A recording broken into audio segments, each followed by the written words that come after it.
Well, good morning, everyone. Thank you for coming and joining us this morning for our spring coffee with the college office for parents and guardians of 9th and 10th graders. I'm Carolyn Middleton. I'm Director of College Counseling, and I'd like to have my colleagues introduce themselves. Good morning. I'm Mary Dunn. I'm the College Office Operations Manager. Good morning, everyone. My name is Joelle Chen. I use she, her pronouns, and I'm one of the Associate Directors of College Counseling. Good morning, everyone. My name is Luis Almonte, and I'm also an Associate Director of College Counseling. Great. We're going to go and get started. Again, thank you for joining us this morning. If we were in person, we'd offer you a coffee and a tea as we got started. I clearly have a nice big cup of coffee here to fuel our conversation this morning. As we did for previous meetings, we asked those who RSVP'd to indicate what they were most interested in hearing about today. And that's how we formed our top 10 agenda. You can see on the screen that that's what our plan is. It's sort of like an evening top 10, but we don't have it in any particular order. But we're hoping that we cover most of the ideas that you all have put forth as areas you'd like to hear about. There may be topics that we don't get into detail on at this point, but we hope you learned something today and that you leave feeling more confident and comfortable with the information about what's to come. We'll also leave room at the end for a Q&A, and we'd love it if you could use, I think the Q&A feature is active.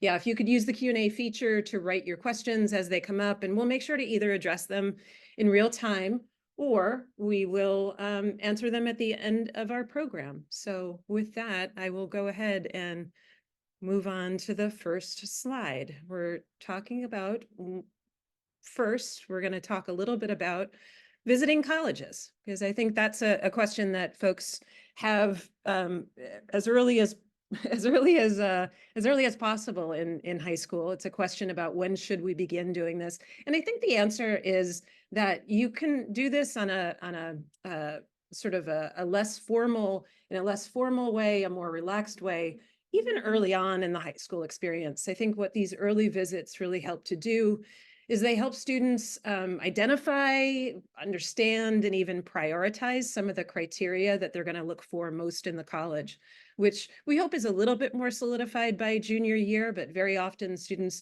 still are unsure about some of the ideas that you see in front of you on the screen, the idea of a small or a large school, public versus private, urban versus rural, whether the school's culture is more intense or laid back, et cetera.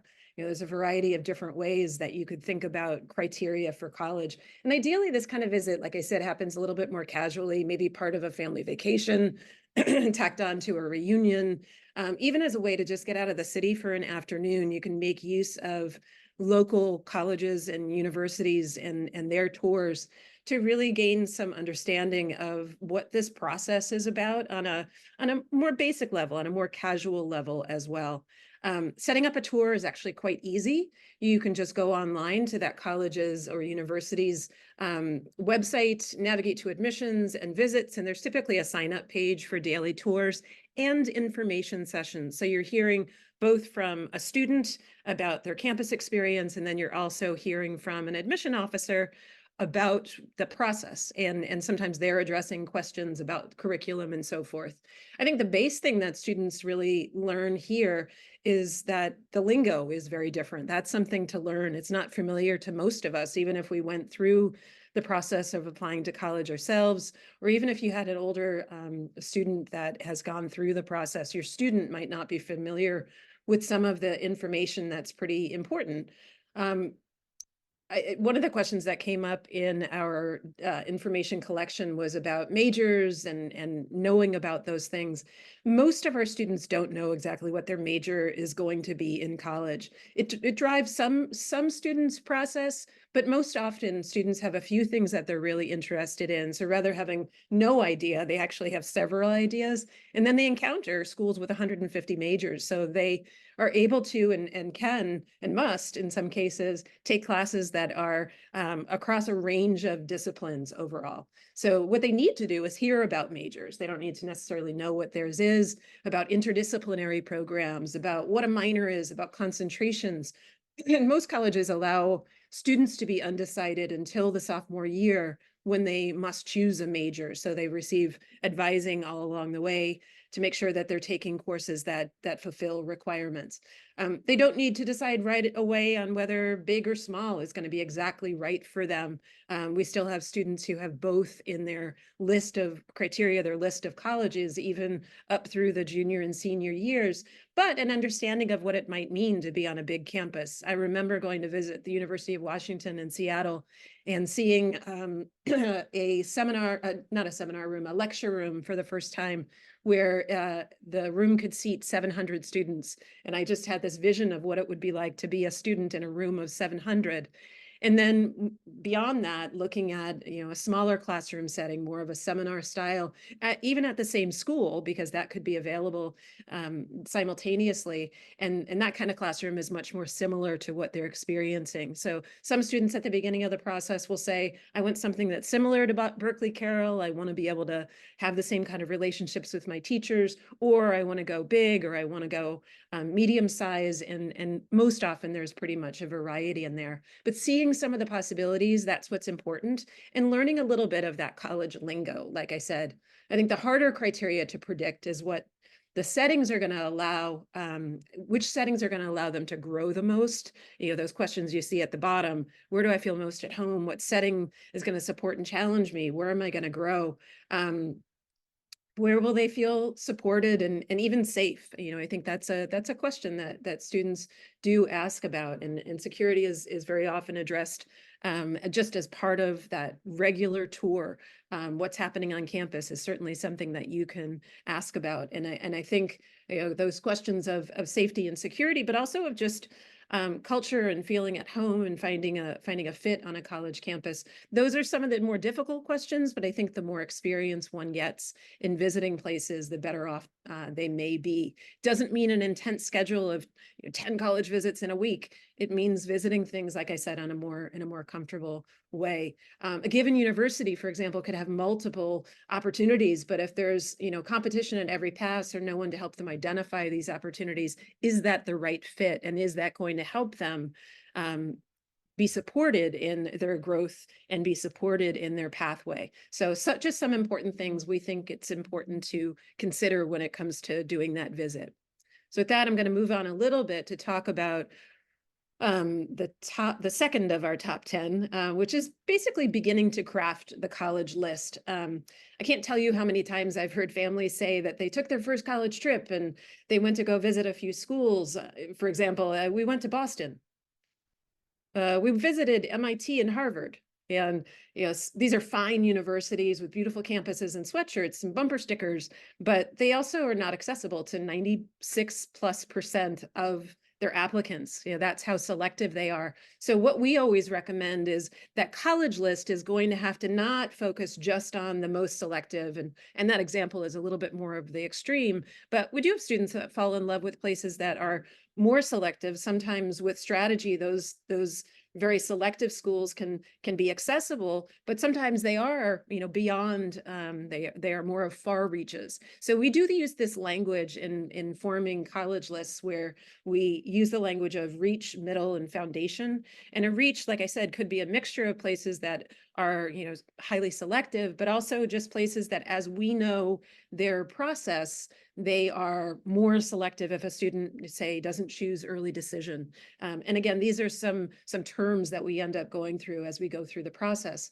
When we begin working with students and families one-on-one in the junior year winter, we provide a list of colleges and universities, about 30 schools, to make sure that students have and families have a working guide for where they might focus their energies and their research. We don't expect students to apply to 30 colleges. We're not saying these are the exact colleges, but given the criteria and resources at that moment in time, we want to make sure that we're giving students information that's going to be helpful in their research. We take into consideration all that criteria that your student has prioritized. We have parents complete a comprehensive survey at that time as well, and the students do too. And we ask for your perspectives on what kind of colleges you think would fit your student, because you know them obviously quite well from the very beginning, from the get-go. And we take into consideration finances, making sure that we're including colleges that would provide the kind of merit or need-based aid that would allow for realistic choices. And that's just one of the many pieces of criteria that we take into consideration. As I said, sometimes we talk a lot about the reach, middle, foundation. And as I said, sometimes reaches can be unlikely, but sometimes proper strategy can be applied. And we think of our process as helping students to think both with their heart and their head. There has to be a love of an institution, but then also an eye to strategy. And that's where we help with data and we help with our institutional experience. Try not to succumb to that brand name. I think that is a big challenge for folks, but sometimes, we start with names of schools that we already know. We ask for you to be open-minded about what opportunities might be available and go into this process as a learning experience. All of us at the start of the process start out with places that we just know, their football team, or we've read about them in the news, or they're constantly cited as the elite colleges or the best colleges.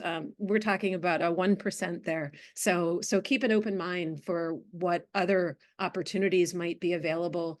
Think about, ask about the tough questions, think about the quality of the experience, the features, the durability, and where it might lead your student in the future.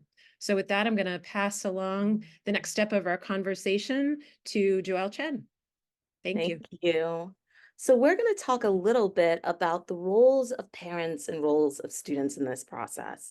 And I think it's important to start with just acknowledging you're right on time. You are not behind in any of the process. 9th and 10th grade is really a great building block before it gets a little bit busier in junior year. So with the role of the parent and the role of the student, what I think is fascinating is it kind of shifts when we're talking about the college application process. For a lot of you parents and guardians, you're oftentimes in the driver's seat. You are both literally and figuratively driving your student along the process. But that shifts a little bit, and it's important that it shifts a little bit as the student starts to engage in the college process. Really thinking of them as the drivers. You're in the passenger. Maybe it's the passenger sidecar that also has the brakes, when you're learning how to drive, but you're there to help support and guide through the process. So a couple of things we're going to talk about: role of parent and then role of the student. So advices that we've gotten from parents who have gone through this process: college should not be the only topic of discussion. When it does become the only thing that we're talking about with our students, it can become more anxiety driven, more anxious, when it can be a really exciting and enjoyable process of thinking about the next stage of life. So one advice I always loved hearing from a parent was setting aside one day a week that we're going to talk about the college process. And maybe, as you get busy in senior year and the applications are starting to get done, maybe it's 2 times a week, but it's not becoming a daily occurrence. Another piece of advice is really thinking about starting to ask questions and not make statements. Maybe right now we're shifting again from being the director to being the sounding board in this process, so that the students are able to have a bit more self-reflection and start thinking about, what is it that I'm going to need? What type of support? That's probably the most important role for the students to be thinking about right now. Of course, their students really want to prioritize their academics. That's important, but also building confidence in 9th and 10th grade, and also building self-knowledge. Having those moments of reflection are really important, as Ms. Middleton mentioned, in thinking about visiting colleges, but also thinking about the type of college and college spaces that are going to be important to you. We know that there is a lot of complexity in the world right now, and it's important to investigate how our identities, how our experiences, maybe religious and cultural connections, what role that might play in the college space. So do campuses have affinity spaces, religious spaces? Are there going to be places where I'm going to feel seen as who I am and who I'm developing into? So having those moments of reflection and being parents able to guide and support them, reflecting and inquiring about what's going to be an important space for them, is really, really essential right now. And probably something else that we want to think about is, using this time to develop interests, to learn, to pursue meaning, to connect to bigger issues. finding ways to develop authentic passions, that rings true in the college process. It's not about doing things that you think will look good for college, but doing things that excite the student. Get them really engaged, make them wake up on a Saturday morning when they want to sleep in and they're like, I can't wait to explore this topic, participate in this sport, connect with this community. Those pieces are going to be really important in putting together a strong application. So for the next point, number 4, thinking about an application, it can be stressful to think about having what are the right pieces that come together that's going to guarantee my student admission into a selective institution. Prior to all of us joining Berkeley Carroll, we all worked in admissions offices, some very selective admissions offices. And for each college that's selective in any way, meaning that they do deny some students, there are more applicants who are admissible, academically strong, academically admissible than they have space for. There is no formula. I wish there was. That would make our job so much easier. 1 + 1 = 2. We can guarantee things, but there is no exact formula of right grades, right scores, right activities that will guarantee you admission to a school, because a school is looking for students who meet their academic standards, can handle the rigor of the work, but they're also aiming to build diverse and thoughtful communities. They are looking to have folks who are going to interact in their campuses in varied ways, not just go to the class and go back to their dorm and go to sleep, but maybe join clubs, become a leader in the campus, are active in affinity spaces, co-curriculars, student centers. So they're thinking of students who are going to bring something to the university. Something else they might be thinking of that is beyond your students' ability to control is something called institutional priorities. So some institutions might really want to be building up their STEM program. Your student's not interested in STEM, that might be a more competitive year. That's not something that you can control or factor, but it is something that every school might be considering. They want to expand their athletic team. They just built a new art center, so they're really looking for artists to join their community. So those institutional priorities are really hard to predict and are beyond the scope of the application. And again, we want to make authentic applications for the students. So right now, as we mentioned, students really should be prioritizing being purposeful in their academics and activities rather than focusing on what classes or activities are considered correct. If they're just doing it for the college process, they're probably not going to enjoy it, and that doesn't make an enjoyable high school experience. So really being purposeful in that moment. Something to also think about, as Ms. Middleton mentioned, going beyond the most highly selective institutions. Yes, we're going to encourage your students to challenge themselves. Ms. Middleton mentioned, there are going to be reach schools, highly selective schools, or selective schools that we might consider or encourage your students to look into. But there's also going to be a mixture of schools that might be a better match than the brand name school that you've heard of, that are going to have the spaces and the majors and the academic support that are really going to be exciting for the student. So really having an open mind in this process and broadening the search. We will try to work with our partners on the college side and really get to know these schools, get to visit them, get to connect with them. So that way, when we're suggesting schools to your students, we're thinking, oh, I remember visiting that campus and it had all of these things the student mentioned, or their support services are so well thought out and the student is really looking for a supportive place to thrive. So I'm going to pass this on to my colleague, Mr. Almonte, to think through a couple of more tips. So our next college tip, or top 10, is about activities. So in terms of extracurricular involvement, a lot of times we get questions about like, what should I get involved in, or do you think this is a good activity? And just to kind of echo what my colleagues have been saying, there really is no right or wrong answer in terms of involvement or extracurricular activities. There's no formula, there's no perfect recipe. Colleges are looking and assessing a student's involvement to determine, number one, what is the student passionate about? What are they authentically just interested in? What experiences have they tried? But also number two, how are they involved in the fabric of their community, and how do we think that's going to translate to our community and their involvement here? So one thing I would like to say is that in terms of involvement, there are some students that are very focused in the things that they do. Maybe they're strictly involved with things that are related around music or the arts. While we have other students that are a bit more well-rounded. Maybe they do athletics, maybe they play an instrument, maybe they had an internship. And that there's really no right or wrong answer. Both of those students are fine. I would say the only time in this process where it can be detrimental is if the student is not involved. That I think is something that is not the best representation of a student when a college is assessing their community involvement and their community-oriented action that the student could bring to the campus community. So really, I would say it's having conversations with your student and encouraging them to get involved. One thing that we like to stress is that when colleges are assessing a student's application, they're also looking at the involvement within Berkeley Carroll as well as outside of Berkeley Carroll. And we have some students who are heavy on their activities within Berkeley Carroll, some that are balanced between Berkeley Carroll and outside of school commitments, and then some students who are just mostly involved with outside organizations and commitments, which is also okay as well too.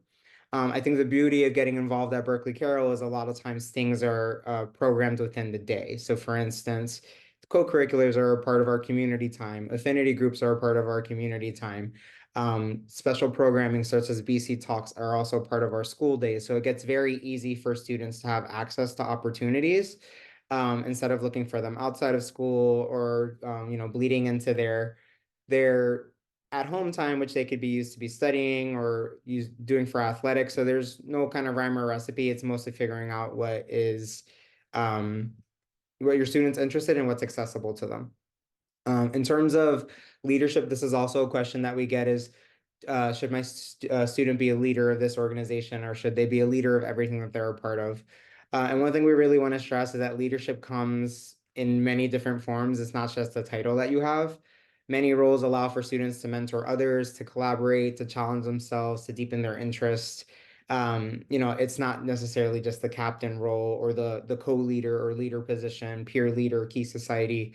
There's a lot of things about that, a lot of people that make up the organization that really do play a great hand in it being successful, and those are just as important as a leadership title.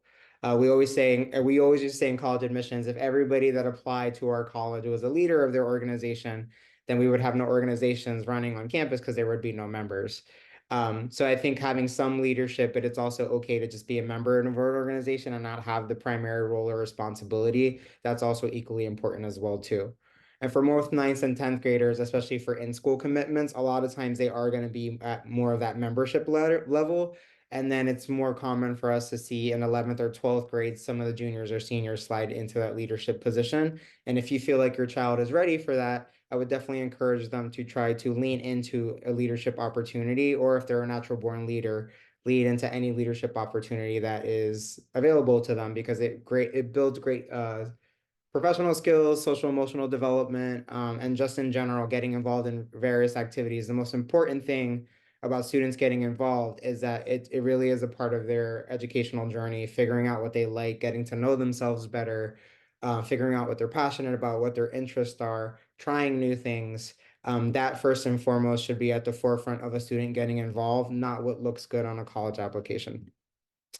Yeah, and aside from that, like I said, we've had students a lot of times that get involved with a lot of things outside of school, and sometimes students can't be involved because they have a lot of home responsibilities or familial duties.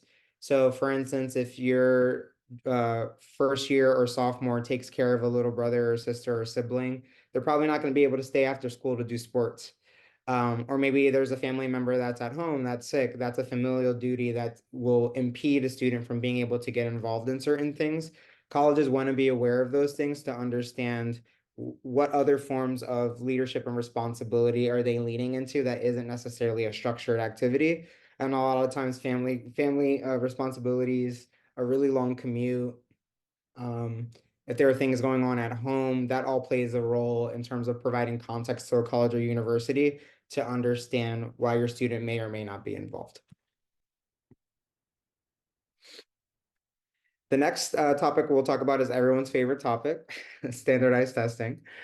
So standardized testing post-COVID, I'm sure as you may all know, we were in a very different time. So prior to COVID-19 and the pandemic, there were a large number of schools that were test optional and a large number of schools that required testing. And then post COVID-19, due to, fear of infection, inaccessibility to testing centers, things of that nature, a lot of schools went completely test optional, and they're kind of running this pilot to basically gather data to assess whether they will continue to be test optional or not. So a lot of our sophomores have just learned about this, but there are some schools that are starting to reinstate testing, like some of the Ivies, MIT, some state schools in Florida, as well as Purdue. But the majority of schools at this point in time are still test optional at this moment. So there's over 1,900 schools that are still test optional. And it's really understanding that the best strategy would be to assess if your student feels comfortable with testing and if they feel competitive, or if there's certain schools that they might be targeting that have reinstated testing, or that moving forward, there's a possibility that they might reinstate testing. And if so, it's best to basically figure out the baseline of one of the exams, either the SAT or the ACT, commit to an exam, and then try to maximize the best possible score that you can have.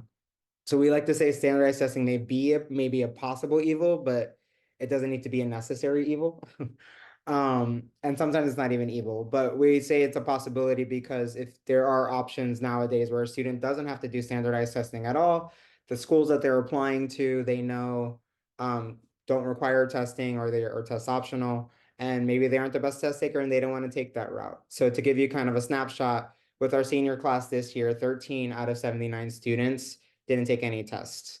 And again, it took a conversation and strategizing with their college counselor to determine if that was the best route. If they didn't take exams, what schools would be off the table, and discussing the possibility that if they did take the exam and they did get a really great score, that's an added data point that could factor into their admissions decision. With it being admitted, there would place more weight on the rest of the application, such as the transcript, the letters of recommendation, the college essay, things of that sort.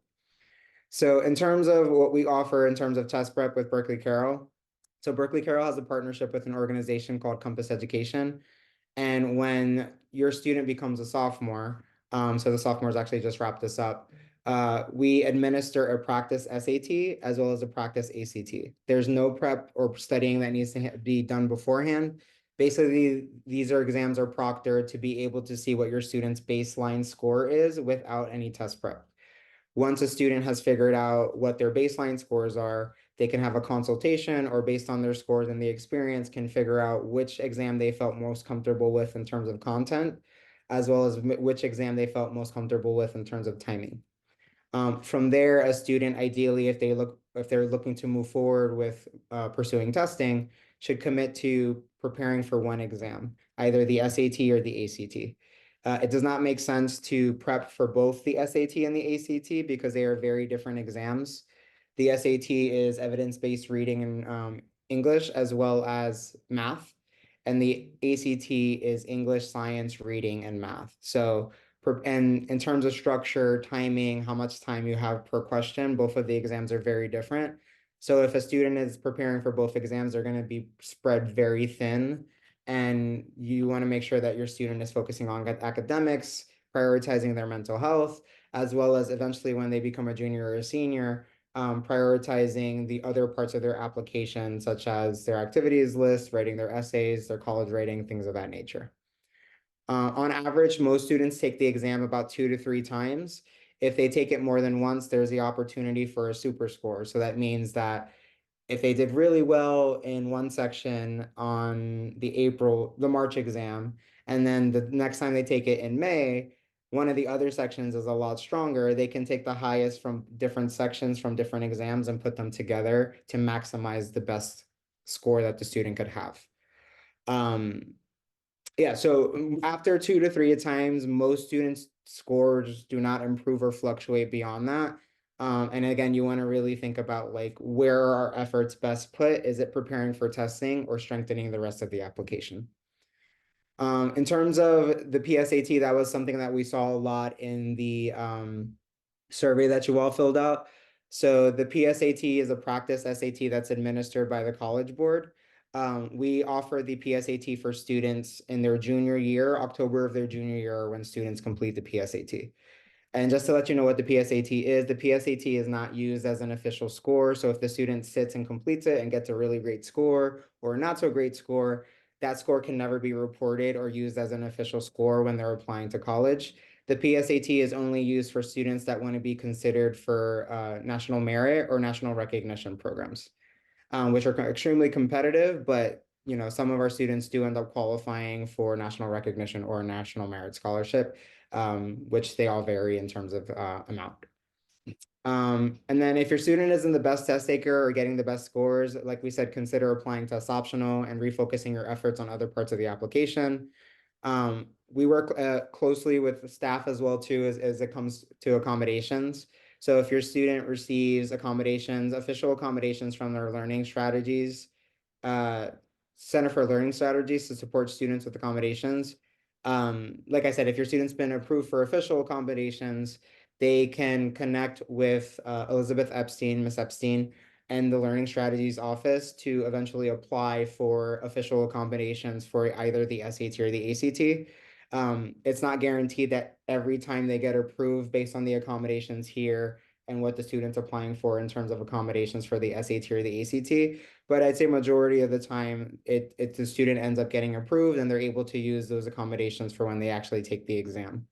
It does take a bit of an application process, so you want to give yourself a little bit of lead time. You don't want to do this about 1 or 2 weeks or a month before the exam that you're planning to take. I would advise that you give yourself a 3 to 4 month buffer to be able to apply, get your decision back, and strategize whether you've been approved for your accommodations or not to know which exam you're going to move forward with and how to continue to prep for that exam. Oops. Oh, sorry. This is another thing I wanted to say in terms of test prep. So in terms of test prep, I actually just emailed all the sophomores and 9th grade families. When you get to 10th grade, you'll be hearing from me because I'm the test prep liaison. But we offer, we have a partnership with an organization called Bespoke Education. So we offer a on-campus class for students that want to prepare for either the SAT or the ACT. So if your student feels more comfortable in a classroom environment with other BC students, that's an opportunity that we have that students can take. The classes are typically, they start around late November, early December, and they lead up to the March SAT and the April ACT. So yeah, so like I said, it's just for students that want to feel like they've learned better in a classroom environment, they feel more comfortable around BC. The classes are about an hour and a half and they meet on Saturdays. However, if students don't want to do classes or they're on a different timeline or the Saturday schedule or the class schedule doesn't work for them, we also have a list of reputable test prep organizations that a lot of our BC families have experienced great success with, that students can reach out to and inquire, figure out, rates, timing, if the organization's a good fit. Just some ones that I can name off the top of my head. There's Compass Education, Bespoke, Focus Tutors, Revolution Prep, just a handful. And in terms of financial aid, if your family receives financial aid, Berkeley Carroll is committed to providing financial assistance to families to make test prep accessible, in terms of promoting equity and inclusion. So based off the amount of financial aid that a family receives for Berkeley Carroll tuition will determine how much financial assistance our business office will provide in helping fund your test prep resources. So, if you're a sophomore family and you receive my email, you can always reach out to our business office to confirm if you're on financial aid and how much financial aid you can expect to receive for test prep resources before you commit to either taking the class at BC or pursuing one-on-one test prep tutoring.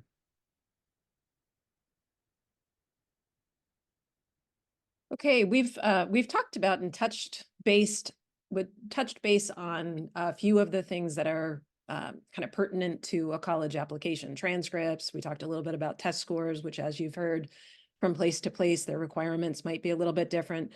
So we wanted to talk about a few other things that that students may experience, because as it says here on the screen, every student's college journey is not going to be the same.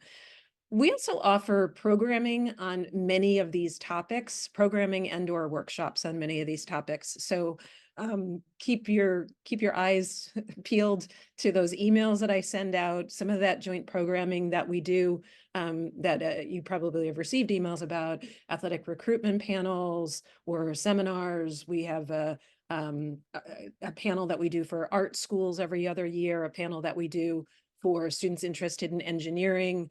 We provide mock interviews for students and coaching on supplemental essays. But I wanted to talk about a few of these things a little bit more in depth. One of the things that comes up very often with our students are becoming more interested in going global.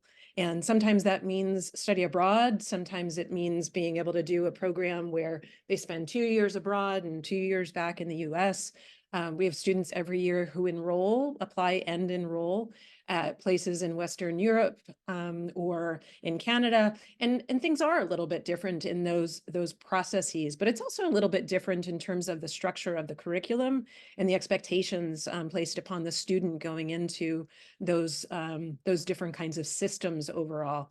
In the US, one of the great things about the US educational system, especially within the liberal arts and sciences, is that students have lots of times to choose. I think one of the things that that families sometimes don't understand at the very beginning of the process is the liberal arts colleges also tend to have a lot of really strong science programs, and they qualify for lots of different kinds of research projects that the larger universities may not even be in competition for. So access to opportunities for research can be very enriched within that US educational system. Also within that system, many students have kind of a shared general education curriculum. They can test it out before they decide on what a major is going to be. Like I said, most US schools, as I mentioned before, students have until the sophomore year to make a decision.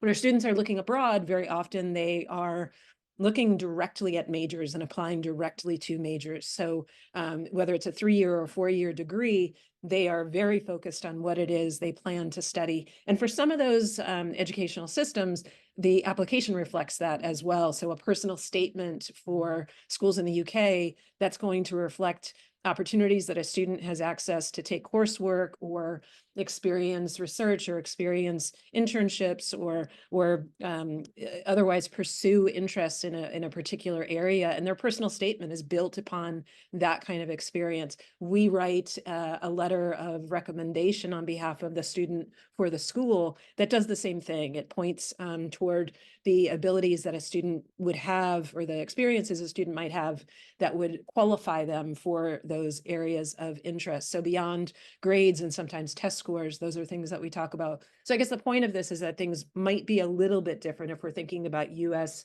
versus international, but we also are regularly coaching students to apply to both kinds of systems. So we hope that's helpful just to wrap your brain around as you move forward. We're tapped into those kinds of experiences. Last year, we had 5 students that decided to go abroad for their educational experience out of 72. This year, I know 79 seniors. I haven't really even looked at it, but it's at least 5 students that are going abroad.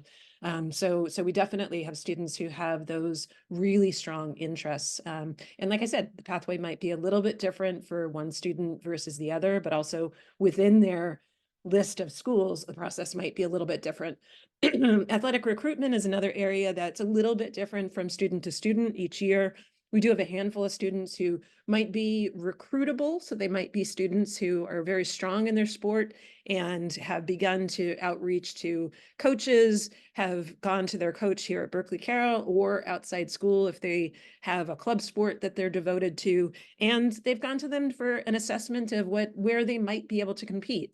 Am I a student who, because of both a combination of grades and ability, could look at D1 schools like the Ivies, or am I a student who, because I'm more interested in, say, liberal arts colleges, might be more suitably looking at Division III athletics? And so we do have seminars, and we have a brochure as well devoted to athletic recruitment. If that's something that you're interested in, we can point you toward that. But the most important things, I think, at this early stage are doing that self-assessment and then getting out there and talking to folks, especially to the coaches and to the colleges, and getting a sense of the opportunities, but also getting a sense of whether that's a commitment a student wants to make. Thinking about my nephew, when he went through the process, he was a very big, very involved in lacrosse and did, all the tournaments, all the summer stuff, as well as the school year, outside club team, school team. And by the time that he was applying to college, his priorities had changed. When he enrolled in college, he actually joined the Latinx dance team and was singing in the gospel choir. So priorities change sometimes in terms of what students want out of their college experience, but the initial stages, I think, are more about conversations. Curriculum at Berkeley Carroll is going to help students build toward the right program and the right opportunities academically, but in terms of athletic recruitment, sometimes that is another layer of support and another layer of sort of how we examine and help students along on their process. Some schools could require or suggest students complete interviews and/or supplements. And interviews, like I mentioned before, we provide the opportunity for mock interviews. It's often the smaller campuses that provide that. It's never typically a requirement other than maybe for a merit scholarship opportunity.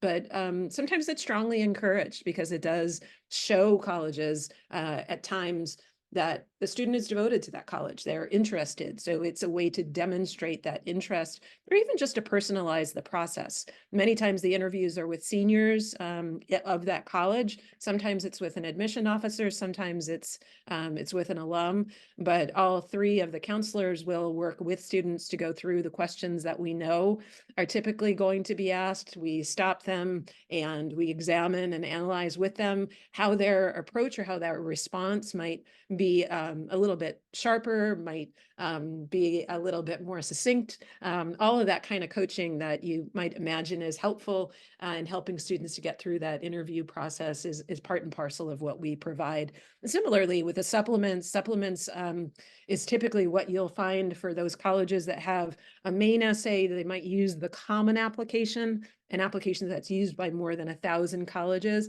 Some of those colleges may have a supplemental essay guiding them toward a particular response. Why are they interested in this major? Why are they interested in this major at this college? Why this college? And we help them shape those supplements so they are very specific and help students to, again, demonstrate that interest, but also come across and be authentic in their interest and genuine in that interest. For auditions and portfolios, I mean, your students who are going to be submitting portfolios, they typically are actually already working on portfolios with their teachers in the portfolio class, in the exhibition class that are provided for each of the arts in that junior, senior timeframe. We work really closely with folks in the performing and visual arts to set up workshops at different times or coaching sessions so that students are prepared if they want to, or they seek to major in, say, a BFA, Bachelor of Fine Arts program, or say a BM program, a Bachelor of Music program. And there's certainly those who have pursued the arts in high school, but are not planning on majoring in the arts. Those students may still have the opportunity to submit samples, maybe a few photographs, maybe it's, their favorite film that they did for film class, even though they're not planning on majoring in doing a BFA program in film. So we help to coach students on all these things as we get more specific and more directed in our work with students and families. In that junior year winter, we begin doing a little bit more of that coaching individually with students as we assign college counselors. But again, underscoring the point that every student's journey in college or toward college is going to be a little bit different from one student to the next. Number 8 in our lineup. I think that having just worked with rising juniors and rising seniors with the deans in coaching students on selecting courses, our presence in that process is intended to make sure that students are taking courses that that represent rigor, so that are rigorous, that are challenging to them. But our goal is not to increase the anxiety or increase the stress. We want to increase their knowledge of what's going to help to make them competitive in an application process. We're also encouraging students to think about sort of a 4-year scheme, thinking about, for those students that are rising juniors, pointing out, okay, if this is your plan for the junior year, let's also talk about what's going to happen in the senior year. We'll ask students, even as 9th and 10th graders, and our colleagues in the dean's office do this as well. Even though you don't know exactly what you might want to major in, what are you thinking about at this point? And so we'll focus some of our conversation on how to make sure that they're preparing themselves well. But one of the things I always say to students is don't try and major in high school. Like students who might be interested in creative writing shouldn't try to take all humanities all the time. You know, a college or university is going to expect a balanced selection of courses, expect students to challenge themselves in their subject matter, but not go beyond what's challenging to them. So my favorite thing to think about is, you know, you don't want to go from algebra 2 to multivariable calculus. That's not an appropriate jump. And sometimes the jump to something in advanced level may not be the appropriate next step. So we work with students both in those coaching conversations and those scheduling conversations, but also behind the scenes, you know, working with the deans, working with Mr. Rubin as he helps students to finalize their schedules and put the data in place. We work with families all the time on this. And the point about challenging yourself with rigorous coursework is important, but we also want to, again, be mindful that we're looking for a balanced schedule. We're looking at the 4-year. We want to make sure that things that students are making sure that they're thinking ahead, and they're making sure that their preparation is strong, and that it's going to prepare them for any kind of school out there. So high school is for preparation, we like to say, and college is for exploration.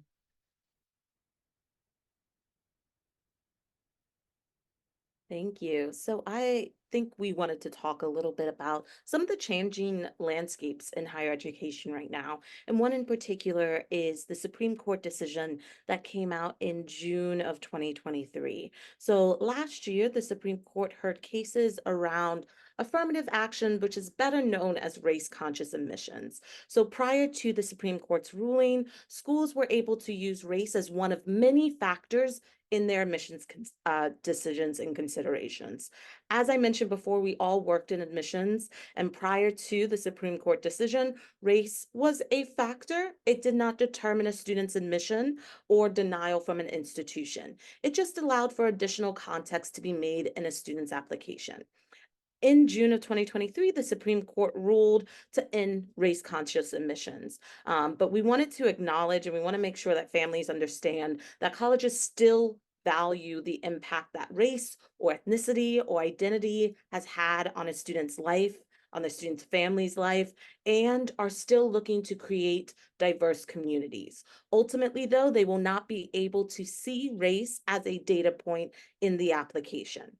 Colleges have, though, subsequently added a couple new questions in their applications about identity, community, student experiences, and we find this is beneficial for all students because this is an opportunity for you to share spaces, communities, identity, religious communities that have been impactful for you, what they have shaped in you, how they have impacted your lived experience, and share that with a college. We talked about this a lot, that colleges are looking to build diverse communities. And that's not just racially, but that is ethnically, geographically, socioeconomic, religious, different perspectives and various experiences. So these questions can be a great opportunity to share more about yourself that you might not have been able to do in the application as a whole.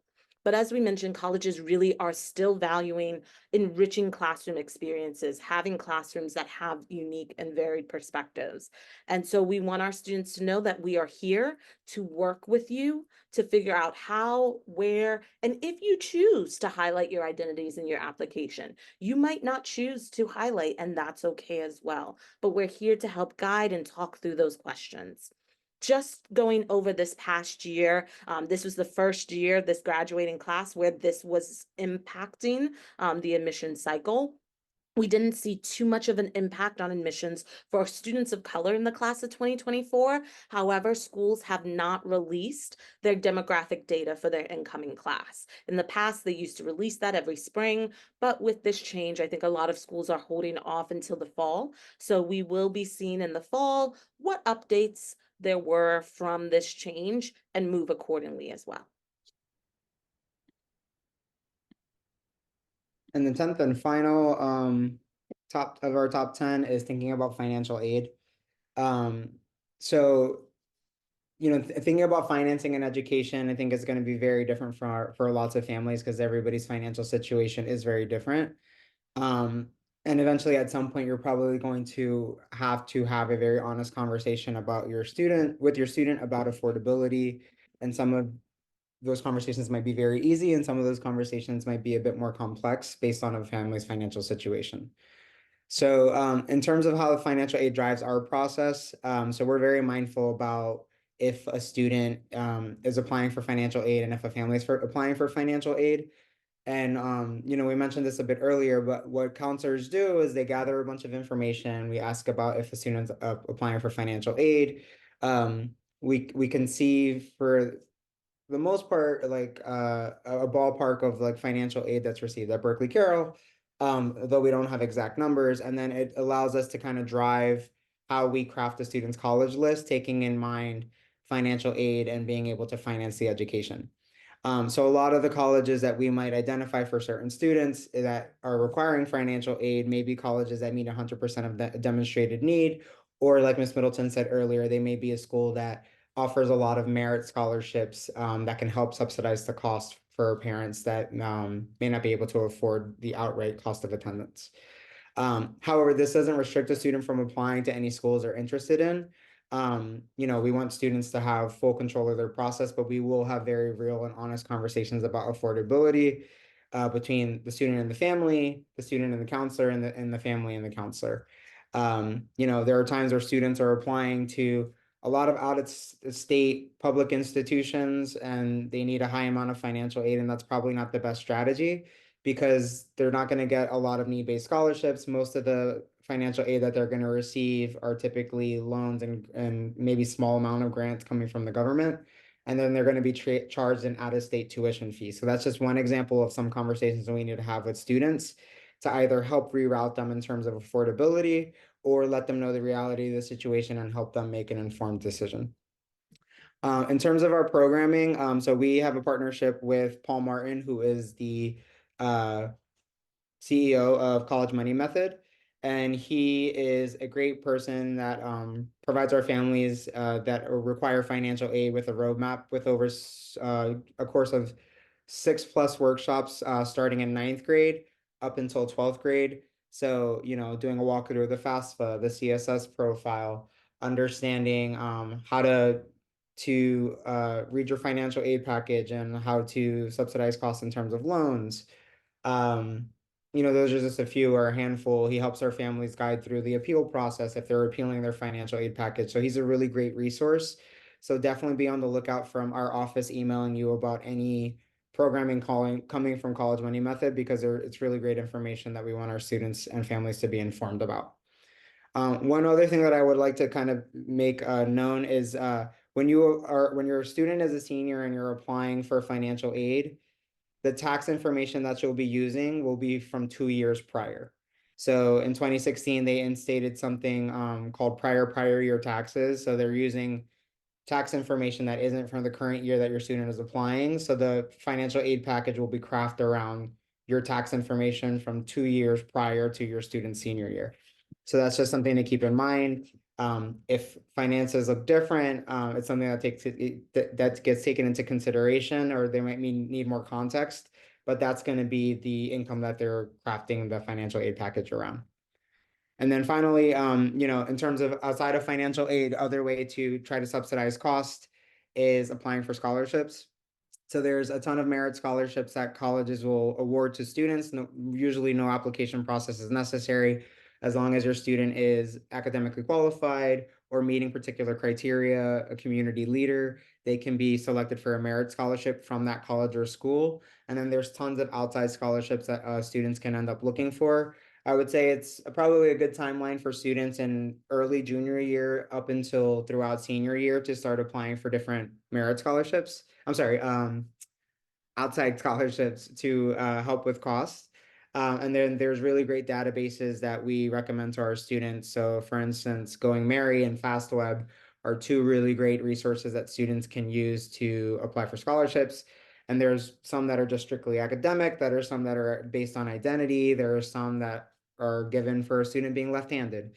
So there's a variety of different resources out there that can help families afford college, and we provide information and counsel that on a one-on-one basis, as well as our partnership with Paul Martin.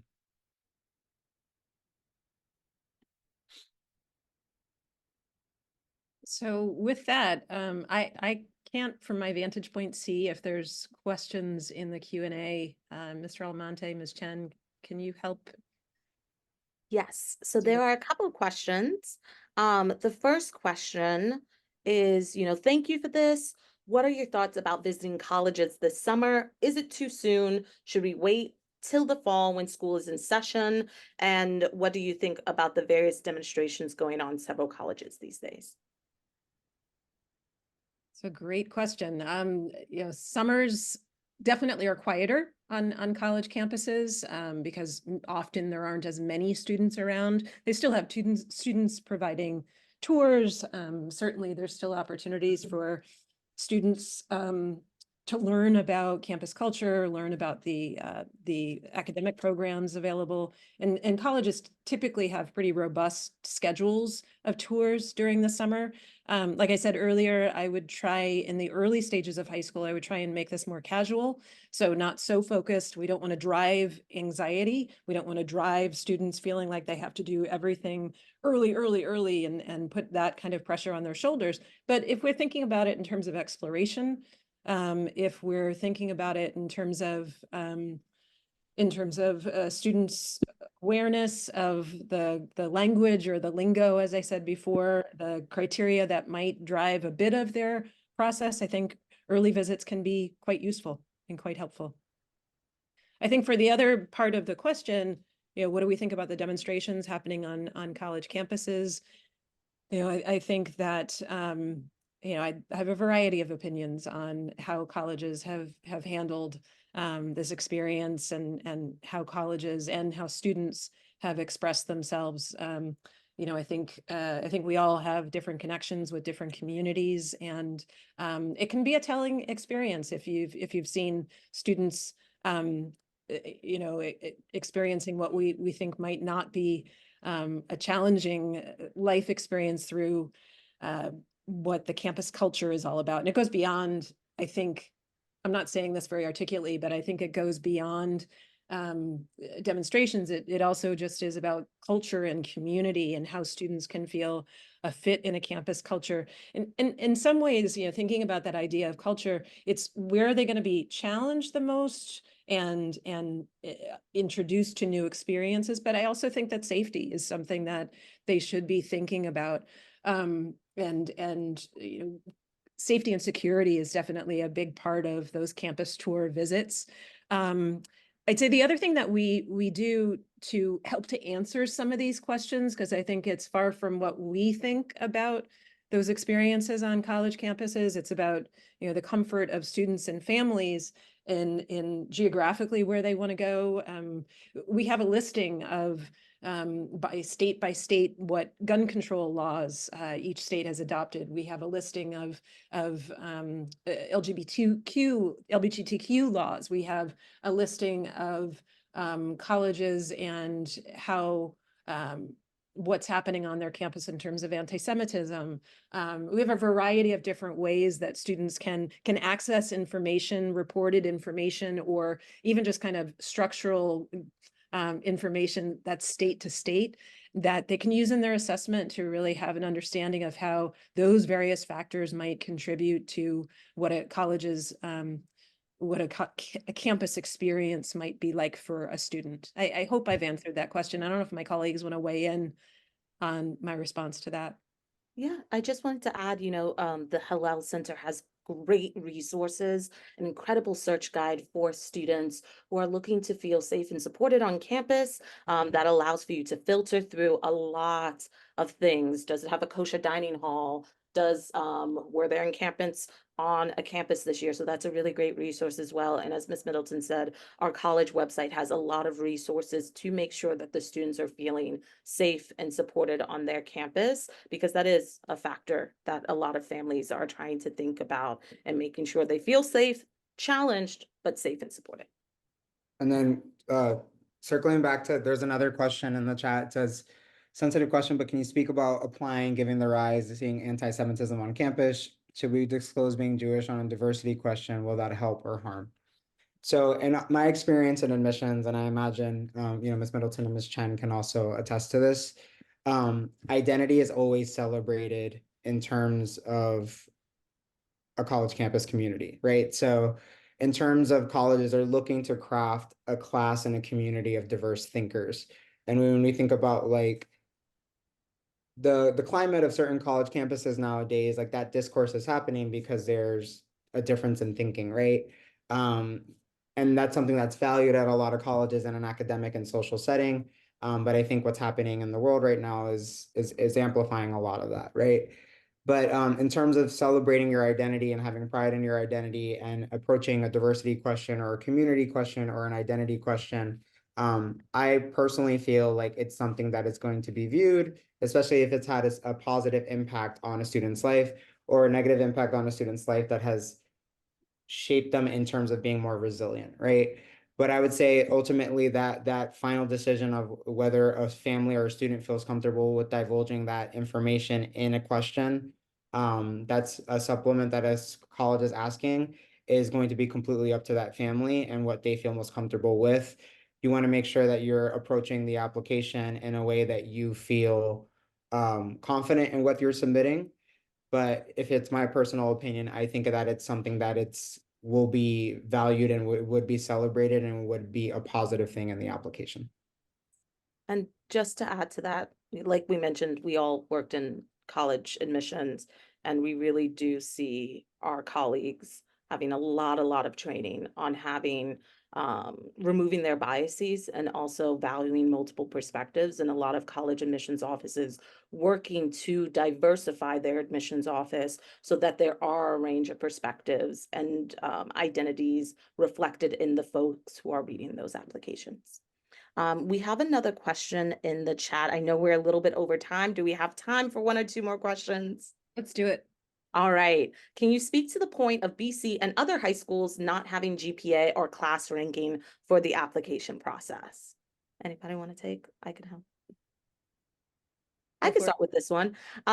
So we have chosen not to include GPA or class ranking in the application process because we don't find that it's as valuable a measure for a lot of college admissions offices as the physical transcript grades, the courses, the rigor, the school profile that we send along to provide context to our transcript. When I used to read applications, the GPA varied from school to school within a district. One school would be on a 4.0 scale, a 7.0 scale. One school wouldn't even have grades. And so we were just going off of, what the narrative grades were saying. So the GPA actually didn't reveal a lot of information about the student that I wasn't able to get by actually digging into the transcript and analyzing the profile that, we work, and in particular, Carolyn works very, very hard to put together to provide context about this school. So we have found that majority of the schools are getting to know Berkeley Carroll. We have schools come and visit us in the fall. We send our school profile to every single school, whether they're applying domestically or internationally. And we haven't had issues of schools being like, we need a GPA for consideration. There are some public institutions that, use GPA for admissions for their in-state school, but they also know that across the country, there are thousands of schools that do not use GPA and have learned to evaluate that. So we find profile and really allowing the schools to analyze the transcript in their way are the most effective. The one other thing I'd like to add is a cumulative GPA doesn't point toward trend in grades. And what I mean is students who may have had a bit of a rough start in 9th grade, but have begun to take more challenging classes and have learned about time management and organizational skills and planning and all of that. And as a result, have stronger grades as they move forward in their high school experience. We want to drive colleges to that transcript to see that trend in grades. Yes, some schools might recalculate a GPA anyway. Others do not. When I worked at Barnard College, for example, we didn't recalculate any GPAs. It was a waste of time. You could look at an individual student within the context of their school, within what the school had reported about their curriculum, whether it's Berkeley Carroll or it's the International School of, or, you know, thinking about the broader national and global applicant pools these colleges are seeing. And they're going to do their process as their process, but we want to drive them to that transcript. We want them to have a really good understanding of how a student has changed and grown. And we make this argument in their letters of recommendation. You know, certainly their transcript tells a story as well, and we help to narrate that. We have two more questions and then we can wrap up. So the first one is, our student is considering an abroad program during high school. When would you suggest that occur, semester or full year? I think it comes down to personal preference. The away programs are a really great opportunity for students to have a different experience. It's an enriching experience that adds, I think, a different type of context to a student's application.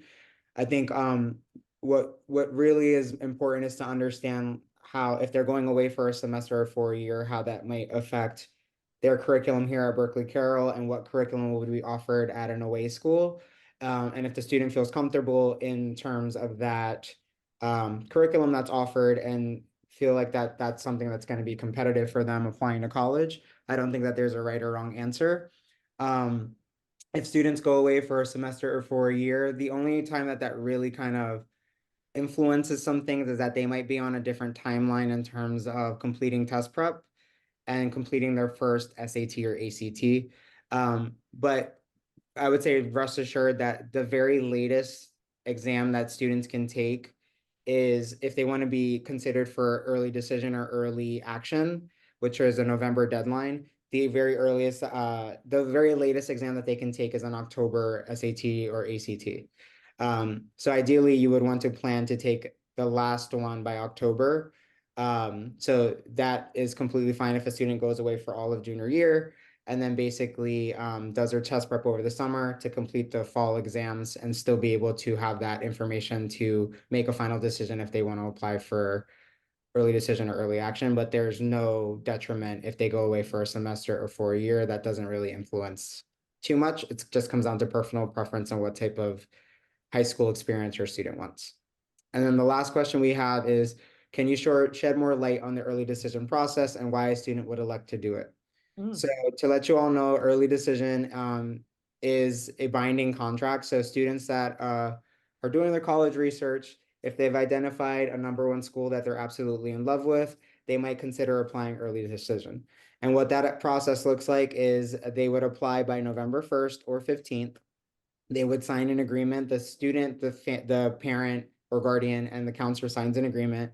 And the agreement says that if they are admitted, that they will commit to the school and cancel all the rest of their applications and not apply anywhere else and commit to that school.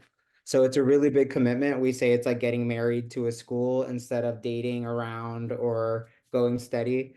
So what is the benefit of that? The benefit of going early decision is that it's a smaller pool of applicants than the larger regular decision pool. And a lot of colleges, not all colleges, but a lot of colleges like to fill about 50%, sometimes even as high as 60% of their class in early decision. So when you think about that, there's a smaller applicant pool and they're taking more students, so it can increase likelihood in ED. Versus regular decision where there's more applicants and they're taking less students, it becomes more competitive. So kind of echoing back to what Ms. Middleton was saying, you know, some reaches are going to be less likely to be accessible, but with proper strategy can become more accessible. And a lot of times some of that strategy is applying ED. The con for that is that you would not be able to see what happens with the rest of your applications. You would not be able to compare and contrast financial aid packages, see if you got any merit scholarships, because you would be locked into a school.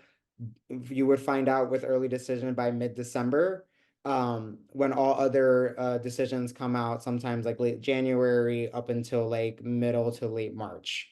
You would have to cancel all those other applications. Some schools have early decision 1, and some schools have early decision 1 and early decision 2. Early decision 2 is basically the same thing as early decision 1. The deadline is just a little bit different. Maybe your student needs a little bit more time. They can apply by January 1st or 15th, and they would find out by mid-February. So in theory, ED, we think it's great.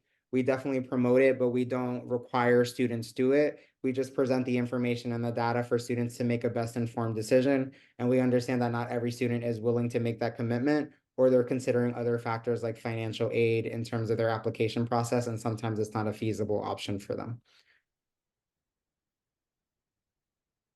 Well, we want to thank you for attending today. We will send out the recording of this session. So if you have partners in this process that you want to take a look at what we've talked about today, we'll send links to a couple of the resources that we've mentioned. And we want to just say thank you. Thank you for being partners in this process. Thank you for your questions, and have a wonderful Wednesday. Take care.